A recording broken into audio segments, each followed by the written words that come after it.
Hi, I'm Peter Rose, founder of Longwood Currency Trading. Topic today, coming back from a major loss.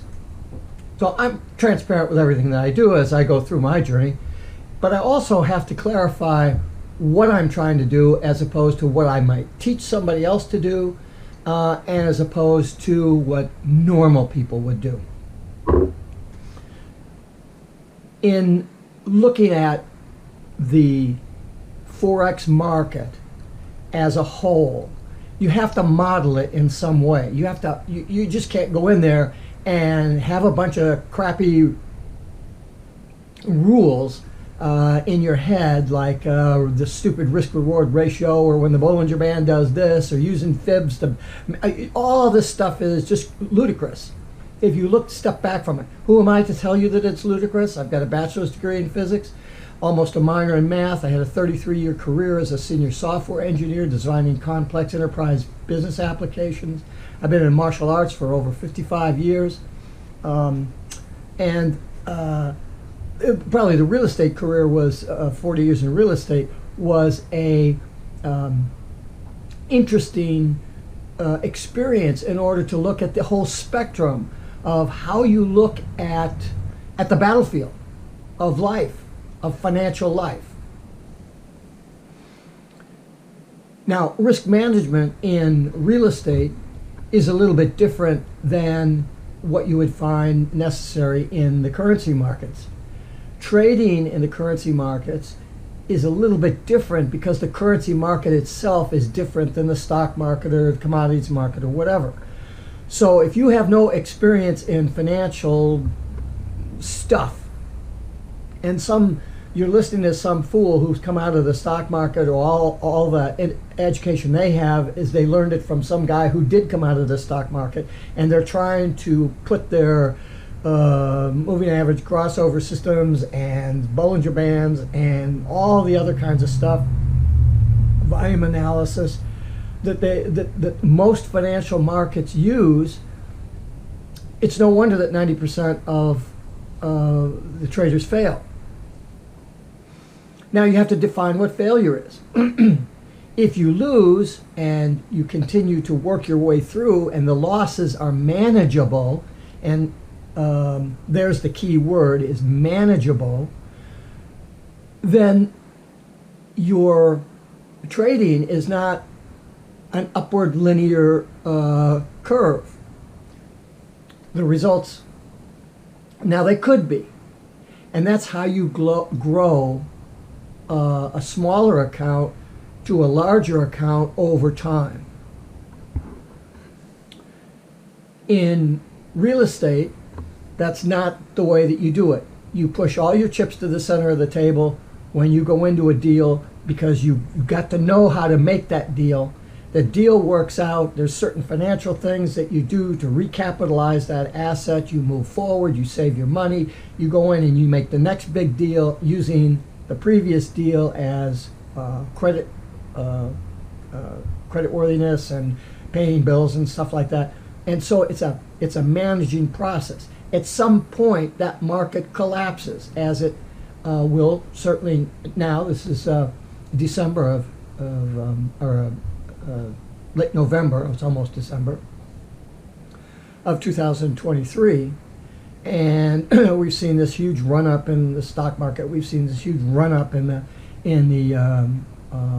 residential real estate market, and the collapse of a lot of the commercial real estate.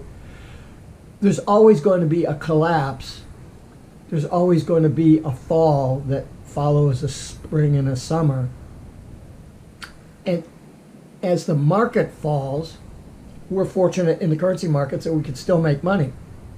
But as it falls, it can also turn around and go up. That's the process of all markets. It's different in the currency market simply because the characteristic and the purpose of the currency market is different than the stock market. And if you don't understand that, then you're not going to be successful. And if you don't understand that, then you don't understand how to manage your money. Not your risk, but managing your money as you go through.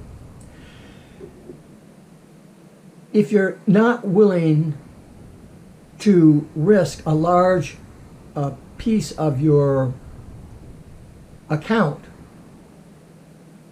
with the expectation that you're right and that all the factors that you understand from trading, not Bollinger Bands and crap, but trading, is valid, then you have to put your bet down. And you have to put a big bet down, so because you've got to catch it early, because as the game goes on, as the trade goes on and it gets closer to the point where it's going to have a reversal, by throwing more lots into the fire at that point is counterproductive to what you're trying to do. If you're going to play the game, you need to get your chips on up front. You can't stage them in over the long run. I've written 4 simulation computer programs now on various aspects of staging and building positions and all that sort of stuff, and that's what I kind of teach as a theoretical background for folks that are going to work with me. However, that's not how I particularly trade. Most of the folks that I will work with, again, generally have small to mid-sized 5-figure accounts. They're trading, 3 full lots or a full lot or something like that, and they're not getting the success that they feel that they need to have. So, in working with them, risk management is the key aspect that they need to learn how to do in order to grow that small account, because very few people have enough money to put 50,000 in, and that works out, and then they add another 50,000 to it, and now they're doubling the number of lots that they can trade. They have to wait until they double that $50,000. How long does that take? Could take a couple of years, 3 years.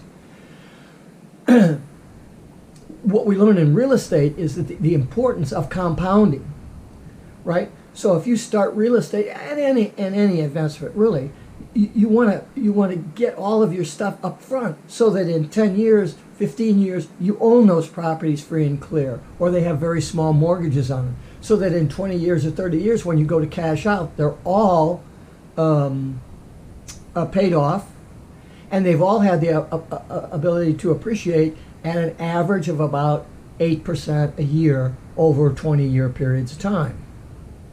Now, when I was in real estate, I started with nothing, and I built my portfolio up, and I lost $1 million net worth twice due to economic collapse. Those are the terms. And it's very difficult to get out of the real estate because when it starts going down and everybody's going for the exits, you don't get out. You just hold it. But you have to have the knowledge of how you built that portfolio so that you don't get flushed out like a lot of people. It isn't so much that the property values go down, but you're still able to pay. It's the fact that when property values drop below the bank mortgage level, they can call your loan, or they can demand that you make up the difference between where the current price is and where their safety net is and where they need to be. And it's not their fault, that's federal banking regulations. If you don't understand that part of the game and you play real estate with an upside down pyramid, you're going to get screwed. I know a lot of people who get screwed in real estate. In the currency market, it's the same thing. You have to expect that you're going to have downturns. So when you have the opportunity of making a lot of money, you've got to get a lot of chips on the table to start. And you've got to be willing to ride through normal and abnormal downturns in order to make that one big cash out that ultimately pays for all the losses that you've taken along the way. And every now and then you'll get wiped out. Well, and there's the key. Not getting wiped out. I have I'm not trying to pay my light bill with my currency trading. I'm not trading a 6-figure account to pay my light bill, or to I'm retired. I don't need the job income. I've got income from my real estate. I retired a millionaire. So I'm doing this to make $1 million trading currencies before I get too old to trade. I'm 74 years old. I have a lot of time to screw around. And so the way that I trade personally is going to be different than what someone I'm working with is trying to learn how to do. They're trying to learn how to pay their light bill first, then learn how to pay their mortgage, then learn how to add to their job income and finally replace their job income. That takes time. Now, it might take you 3 years, it might take you 5 years, or whatever. I don't have 3 to 5 years. I didn't want to take 3 to 5 years. I took 40 years, lost $1 million net worth twice during that period of time, and made that $1 million back each time. But it took 10 years to do each time. In currencies, I can lose a lot of money, but I have the skills to bring that back up, and I can do that in weeks period of time. At the beginning of the year, I had a massive loss, over 6 figures. And so, well, not over 6 figures, but 6 figures. At the beginning of the year. I didn't start trading until July because I was managing this trade, and it just didn't work out. And so I closed it out in July. I took this massive loss. And in the next 3 months, I made $90,000. Because I have that skill. Now, I wasn't able to make that up until I figured probably it'll be the early part of next year. An opportunity came up. This is the one I'm talking about now. I pushed all the chips to the center of the table and took a horrendous bath. But I didn't lose more than what I had made. And there's the difference. It's how you manage your money, not so much your risk, because that takes care of itself if you understand how to trade. But you've got to have people teaching you how to trade, not how to trade fucking Bollinger Bands and Fibonacci's and all the rest of the shit, all the levels and we're going to do this and we're going to do that. You have to learn how to trade. Once you learn how to trade, then you can study the characteristics of the currency market as to order flow. And once you marry up the concepts of trading and order flow, then you'll understand fully risk management. And once you get going in the risk management and you get up to trading, around 8 full lots, then you can start building positions and staging into positions, and then your mindset can change from taking, I'm going to limit my loss to 2%. I'm going to limit your fucking loss to your whole account, because you've got the skill to make that back, and you've got the time to do that. Do you think the poker players go into, well, the good ones, I mean, gambling is poker, unless you know what you're doing. If you know what you're doing, then you're not taking a risk, you're assuming a risk. If you don't understand the difference between those two things, that the poker player can either be a gambler or they can be a risk management expert. If you don't understand that, then you should not be trading currencies, because you'll lose a hell of a lot more trading currencies than you ever will playing nickel-dime poker or even $10 a card poker. It's the money management that the poker player is concerned with, because they already learned the risk management. So once you get through the process of working with me and learning risk management, maybe then, if you're interested, you can learn money management. And in that case, basically the thrust of that is, let's say I start the year out and my bank is $20,000. Well, I want to be very, very risk management careful, because I don't want to lose too much of that $20,000 that I earned or had made, or whatever. I'm starting the year out. I gotta make sure I get some good wins, right? And so maybe you'll take, let's say you got $20,000. You had $15,000 to start the year, and you ended up making $5,000. You made a good percentage return on your money, 30%. That's great. I mean, when you get better, maybe you can make 60 or 80% or 200%. I don't know what you're going to make. But if you're reasonable and you're just picking through the thing, 30% return is pretty good. 12% is pretty good. Where are you going to get 12%? You're not going to get that in real estate in a year-by-year appreciation. If you're buying investment real estate and you have cash flow and it's net cash flow, then you can add on to the 8% and make 25% on your money. Or if you're flipping and doing that, maybe you're making 30 or 40% on your money. But that takes time. In currencies, the time element is removed from it, because you can come in and out anytime you want. So you've got this $20,000. You start the year off, say, look, I'm not going to lose more than $1,000. And then I just got to shut things down for a couple of weeks and wait for the market to change to match up what my abilities are, and I'm going to continue on. Let's say you get far enough into the year and you've made $3,000. Okay, your risk then is $3,000. Because if you lost that $3,000, you wouldn't be any worse off than you were when you started. And the fact that you made the $3,000 means you have the skill to make that back again.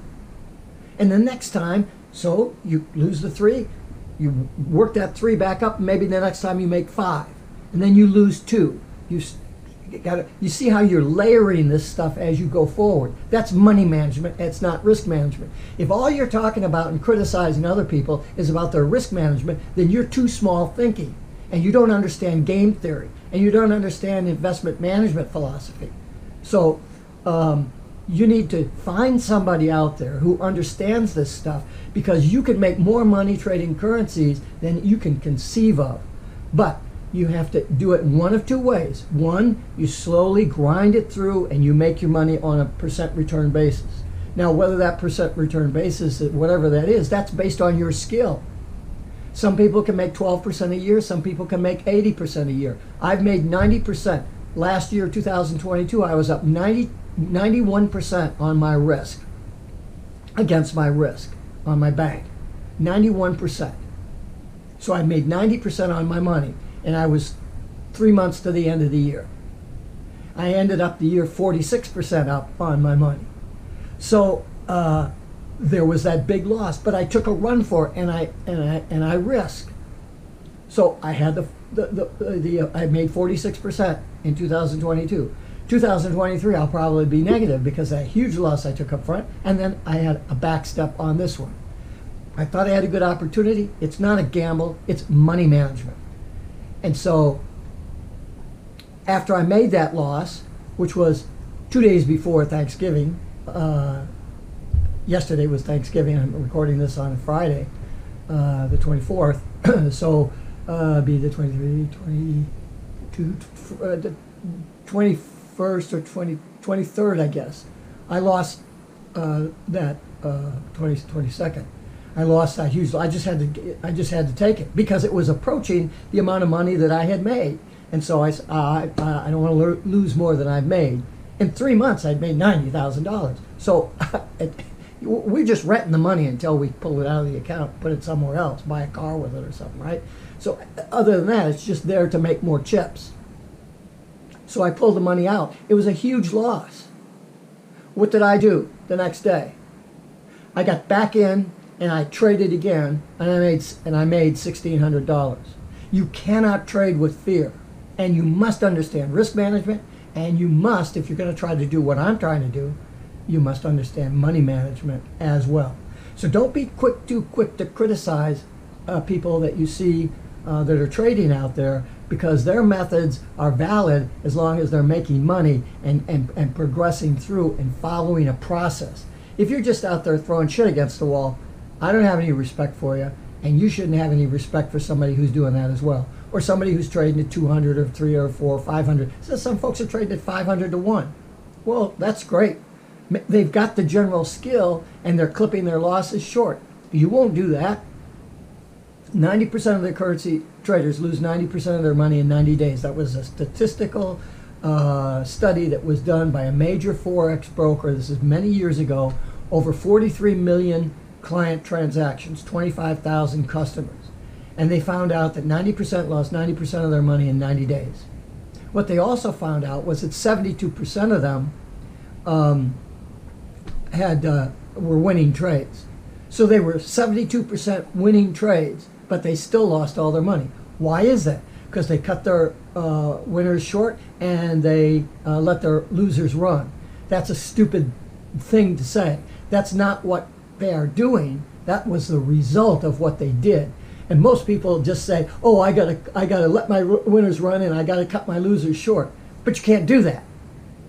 That's the result of doing something wrong. You have to figure out what you did wrong. Oh man, it's an interesting field to get into. It's a lot of fun. You don't have to have a physics degree or a math degree. You can be a carpenter and learn this stuff. You just have to be willing to listen to somebody who knows what they're doing to put you onto the right track. Once somebody can put you on the right track and show you how to look at it, then it becomes fun for you because you've got a path. It's like walking through the jungle. You could just plow your way into the jungle or some fool says, "Oh, go this way." But you've got to go there a path that somebody else has plowed for you. They're not going to walk that path with you. They're going to say, this is the path. It's all lined out for you. All you have to do is follow that path. It's like a road that you go. I want to go from here to town A. Well, here's a road that you can do it. You can go through the desert, you can go through the woods, but here's a road. Now, to go on that road, you got to stay between the white lines. That doesn't mean you have to stay right in the middle. You can wander back and forth through that and relax and have a good time. You can vary your speed between the 50 that you're riding now and the 65 that is the max speed, and have a wonderful time. And nobody's telling you what to do, because you understand the rules of the road, the consequences of violating those rules, and so you stay somewhere between the white lines.